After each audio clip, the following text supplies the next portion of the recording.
Welcome to Architects of Opportunities, a series on founders of nonprofit organizations. We will look at how one person or a few people saw a need in your community and found a way to fill it.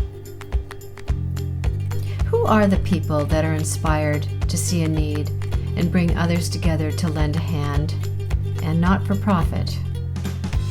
They are the nonprofit founders. Founders are everyday heroes. They envision possibility and persevere to accomplish it. Founders in all sectors and across the country share a common vision. They want to make a difference. Today, we will introduce you to one organization who makes a contribution to your community.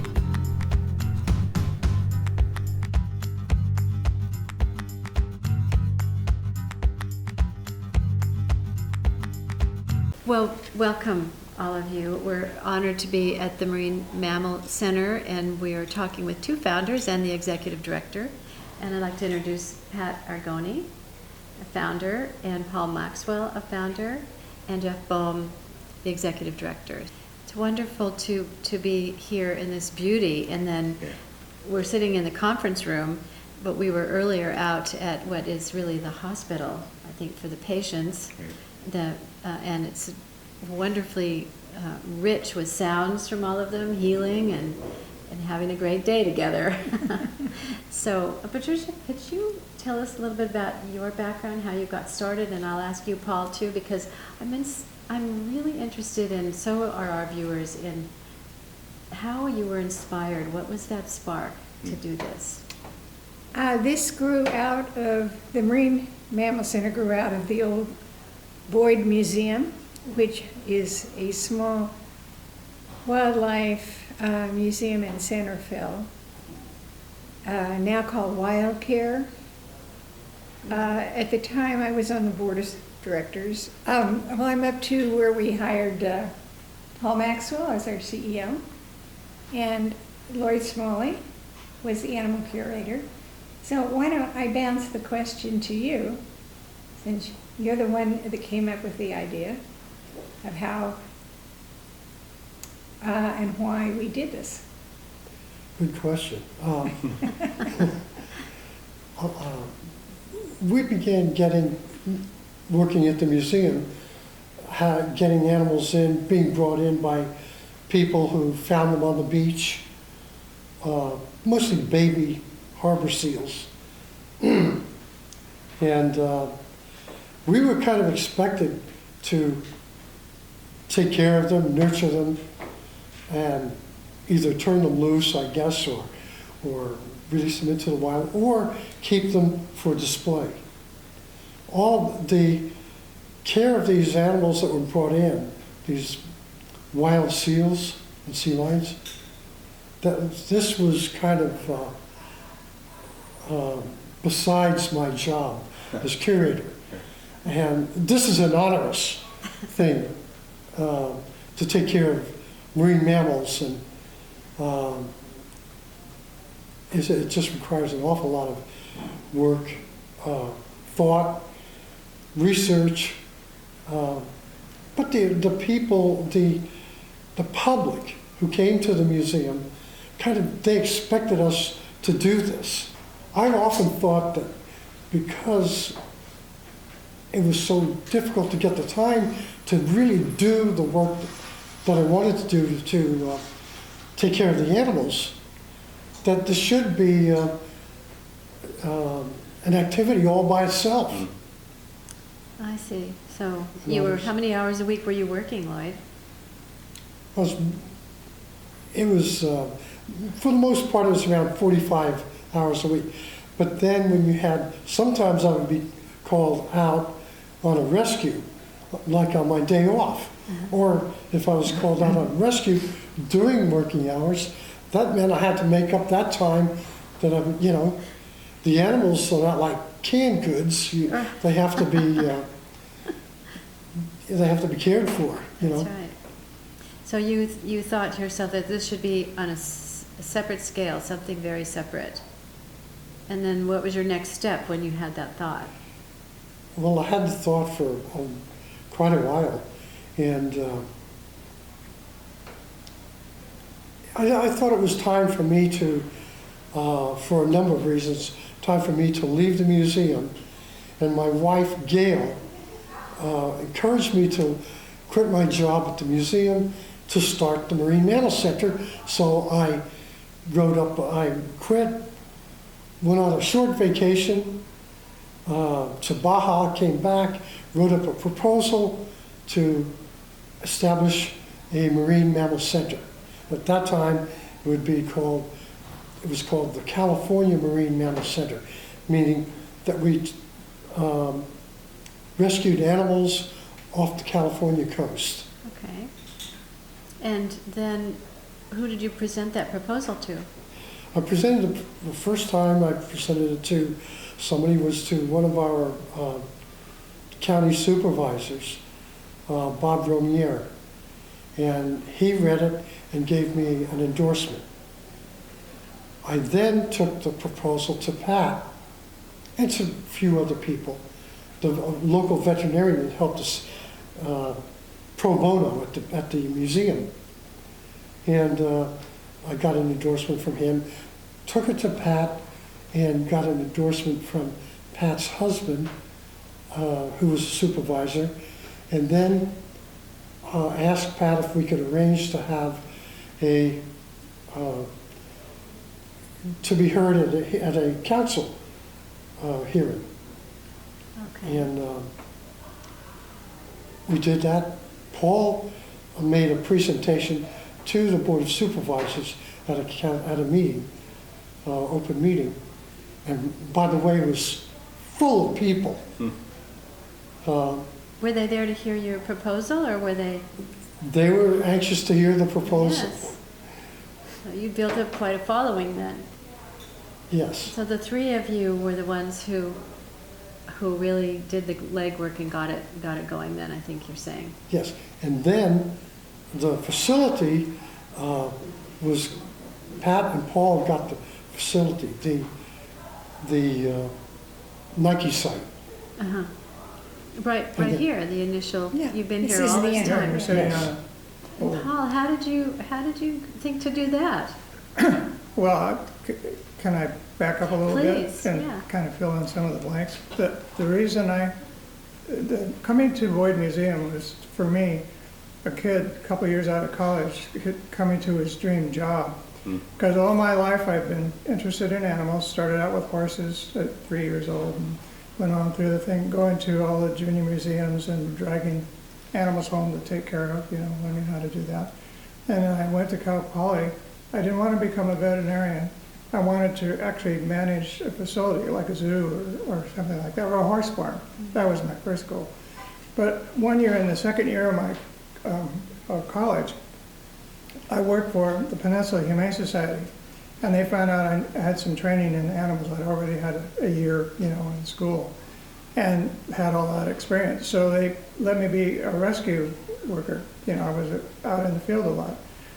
About a week or two before, no, actually it was probably about more like a month or two before I went back to school, we got a call that there was a harbor porpoise stuck on the mudflat outside of San Francisco Airport.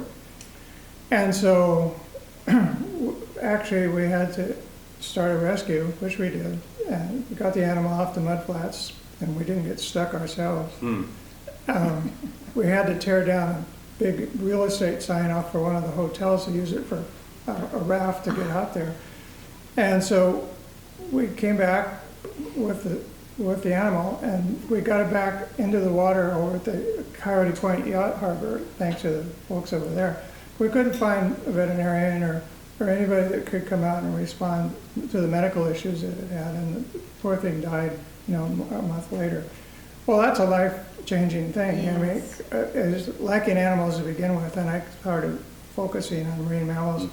I was really impressed when I got there. We had a nice pool with a filter and the whole thing. And we had a wonderful little sea lion named Alice, which is another story all on its own.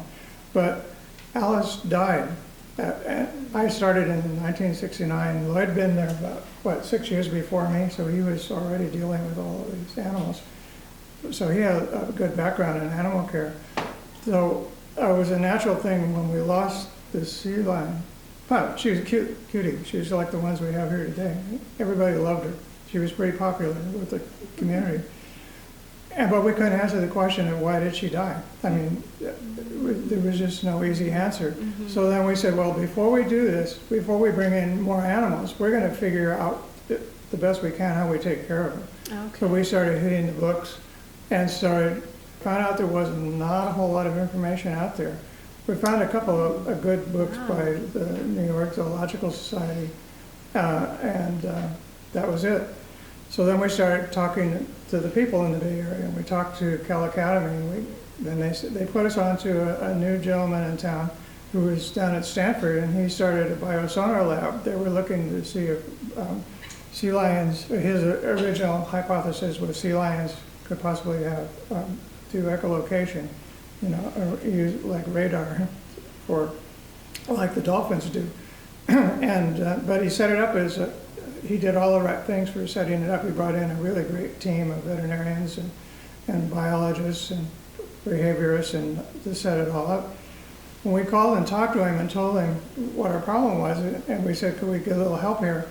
It was more than I bargained for, because he says, come on down and bring your staff. So Lloyd and I went down there. His name is Thomas Poulter. He's quite famous, I found out afterwards, for the rescue of admiral bird down in down in the Antarctic.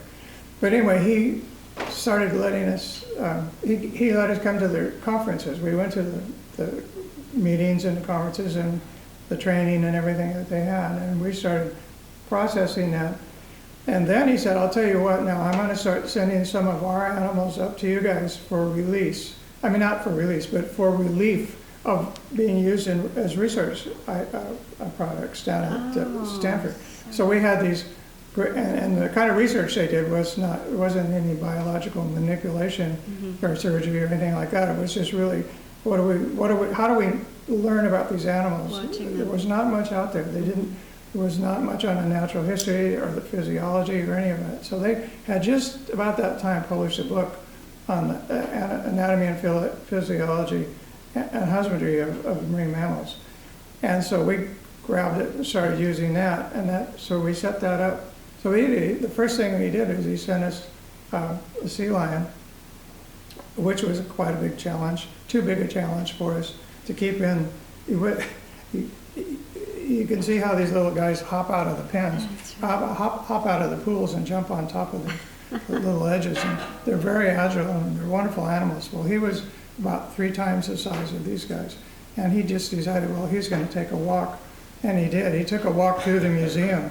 And he jumped up on the, we had, in the museum itself, the cases were set up like a piano.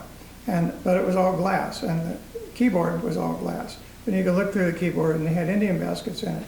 Well, he thought that'd be cool, and jumped up on it, crunched through Did he break it? crunched the seat. Oh, yeah, I was there too that day. Crunched the baskets, and I thought, oh, this is a great way to start. He actually climbed over a 5-foot fence. Yeah, before he got up the stairs. And that was your first start with your Well, first yeah, I was one. happened to be standing by the fence where he went over. And Lloyd was standing, I could see him, got a picture of him, in fact. He's standing on the walkway to the back entrance of the museum, which was open, and he was standing there. And all I see was this sea lion going over the top of the fence, and I went, oh my gosh. Well, that's not what I really said. And then as he went out, I looked over and I said, oh my gosh, the outside door to downtown San Rafael is right there. But he was too interested in going down to see Lloyd, I think. And he went down there, and Lloyd was smart. He just ran in, and the sea lion ran in behind him, and that's when he started hopping on the things. And then we had to do an emergency call and catch him. Not catch him, we sort of rounded him up and put him back in there. And I thought, well, that's the end of this whole thing. It's just stopping right now. I almost had Dr. Poulter's prize sea lion running down San Rafael. That would The be traffic. hard one to explain. So when I called him up and talked to him about it took me a little while to get the nerve. I just heard this chuckle on the other end. He says, well, lessons learned. And he says, I'll pick him up in a couple of days, and I'll send you I'll send you an elephant seal and a couple of sea lions, or a couple of fur seals. So, which was wonderful because you just didn't see those animals in the zoos anywhere. So he brought us trusted up, you. and that was, we were super careful to really learn how to take care of them. I think that we learned a lot. Oh, this was about 3 years Yeah. later. Okay. Paul was working in San Francisco Zoo and then with county schools. Uh-huh. And I don't know exactly when, but it was about 3 years later. That you thought of the idea of let's have our own thing. And when they came to you, Pat, what was your first reaction? Because I ask this because there are lots of great ideas, and it really takes a team to build on them and implement them. And you know, sometimes someone with an entrepreneurial idea will go talk to people and they say, oh no, that won't work. But when you have one person or two people that say, what a great idea. So what was your thought? I had been involved with a fundraising for the old Boyd Museum to build a new facility at the Civic Center complex in Santa Fe, the Frank Lloyd Wright. There's this little island which is now used for the fairs, for the rides for the kids. And we had that location. And so I raised a lot of money as a member of the board. So when they came to me with this idea, I thought, wow, this would be really cool if we could, you know, find a place to do just for marine mammals, because there's just a crying need. So we got a unanimous approval, and the backing of the Board of Supervisors really was a big thing. Fantastic. So then from then on, my husband, Pete Arrigoni, who was on the board then, he had been flying to Washington, D.C. quite a bit with the establishment of the Golden Gate National Recreation Area and the Point Reyes National Seashore. Because he was in office 8 years, during that time these were being formed, and he had met a lot of congressmen and senators and staff people. And so he promptly started writing everybody he could think of, which I wrote about. Can I hold this up in this book? Yes, please. That's the book which is available at the Marine Mammal Center. Oh, it's called the Marine Mammal Center, How It All Began, Recollections of one of the founders, Patricia Arrigoni. He wrote all these letters, and we got so much political support. They were going nuts back there. That's what I heard later. Isn't that great? So we ended up going to a special commission that had been formed, advisory commission on the Golden Gate National Recreation Area. So we had to get permission because we're in that territory. Did you have a budget then? Lloyd, had you thought how big you wanted it to be? Had you put together a plan, a strategic plan, as they say today? It was pretty general without a budget, but I figured I did make up a fictitious budget, you know, and I think it was $83,000 to run it for 1 year, based on getting 25 animals for that year. I had to have something. Yes, you had to have something. Had to have, so. And so that was your first year's budget, and then Jeff, can you tell us today what the budget is? Yeah, we've gone from 83 proposed to about $7 million to run this operation. Annually? Now. Yeah. And how many animals do you rescue and take care of? Can you give us some general Yeah, since idea? 1975, Uh-huh. those early days, 20,000 patients have come through the facility. We now It's so cover wonderful. 600 miles of the Wow. California coast. We're celebrating our 40th anniversary. Happy birthday to all of us Fantastic. this year, and it's a remarkable year to be doing this. We've already responded to more than 700 animals since January of this year. That's a 3-month Oh my goodness. period. So the need that you all perceived way back in the 70s has only grown, and the relevance of our work is becoming more and more. My gosh, the spirit that launched us is still right there. And Paul, what made you think to get this particular spot? And so they were holding on to that for an education program, and they hired me to do that. So in that process of getting oriented, I met the guys from the Army right across the way there, and down in San Francisco. And I met the Park Service people, and they took me on a tour of the place. And as we came over here, and I'd seen the center before, but I never really thought about it too much until it clicked when I was walking down kind of by Rodeo Beach with them, that Lloyd and I had released sea lions down here before. And when I got up and I looked at the site, I said, oh my gosh, this is just a perfect place to take care of marine mammals. Oh. I didn't necessarily think I was going to start a facility, but then when I heard that Lloyd, a couple days later, that Lloyd was thinking about it, I called him and said, hey, we need to talk about this. And we chatted, and off we went. Oh, just We gives- three came together, and that was, Gives me the chills. It's just such synchronicity. It was just meant to be. well, the timing, That's Marin County for if you really look at the big picture, too, it was just, the timing was absolutely perfect for that, because in the scientific community, they were just starting to get involved with these, Right. with the ocean and the marine mammals. And What was it like in the tough times? I know, Jeff, you probably have been through some tough times with funding and different things here, no matter how much you have, and staffing and whatever, but what was it like, and how did you keep going when did things ever get tough? I kept about 3 or 4 files open on my desk. When one thing would stop, I'd go to another. When that would stop, I'd go to another. When animals would come in, and we'd have a rescue or something like that,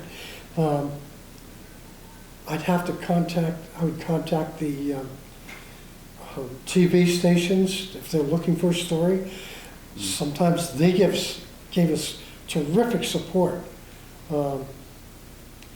But and you're right, there were times when it was really hard. It was cold, especially during the summer. Cold, windy, lonely. The phone service was run by the Army. Sometimes you got a connection, sometimes you didn't. If we ran the lights,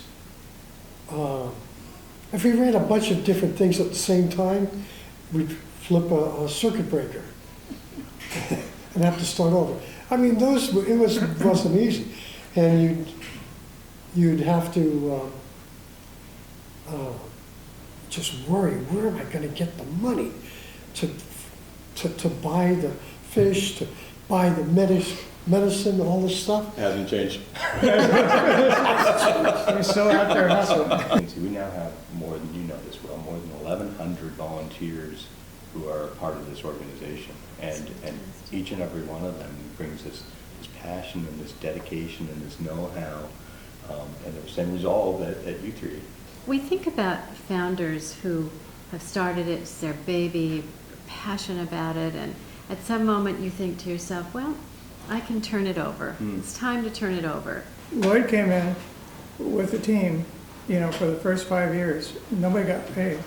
So for 5 years, They so all you volunteered. basically contributed whatever amount of salary Yes, you would have gotten. That was your contribution. Well, I had a team come in with me who, they were not paid, but they did a lot of work. Lloyd, were you the executive director for a number of years? 5 years. And then how did you think to turn it over? What happened there? I began to burn out. I realized also that the program had been growing over the 5 years. The demands were growing, especially the financial demands. It's just growing in every which way you could think of. We needed people who were good at fundraising, etc. And I was tired. I just wanted a break. And eventually, Pegeen Barrett became the executive director. And she really put the Marine Mammal Center on kind of on a road, on the road to success. Okay. And so 40 years later, a $7 million budget, 700 animals in just the first couple of months, and you three are still together and happy I was and 39 speaking years and- old when this started. And now I'm 82. Be Oh, another we time, but- have a new facility in Hawaii, Oh. Kailua Kona. near the airport, which was built to try and save the Hawaiian monk seal, which is very endangered. Our impact is worldwide, and that's something that's just so gratifying when you think of those little harbor seals that came to the doorstep of Boyd Museum 40 years ago, Yeah. to now what it's become. So our science is international, our training programs are getting internationally renowned, our education programs are growing and getting a stature that complement. And you have to keep coming back, though. This is good information for new startups, new nonprofits, new people in our community and all over who really have an idea and want to do something for the common good. And now you're international from an idea and from yes. And it's great to see that. Thank you all for so much for what you've done. I thank you for our whole nonprofit community, and I look forward to seeing you at our event. I help nonprofits hire staff and leaders to carry on their founder's vision. And so I've seen hundreds of nonprofits contribute to our community. We created Architects of Opportunities to share that with you. Now, nonprofit founders will tell you they don't do it alone.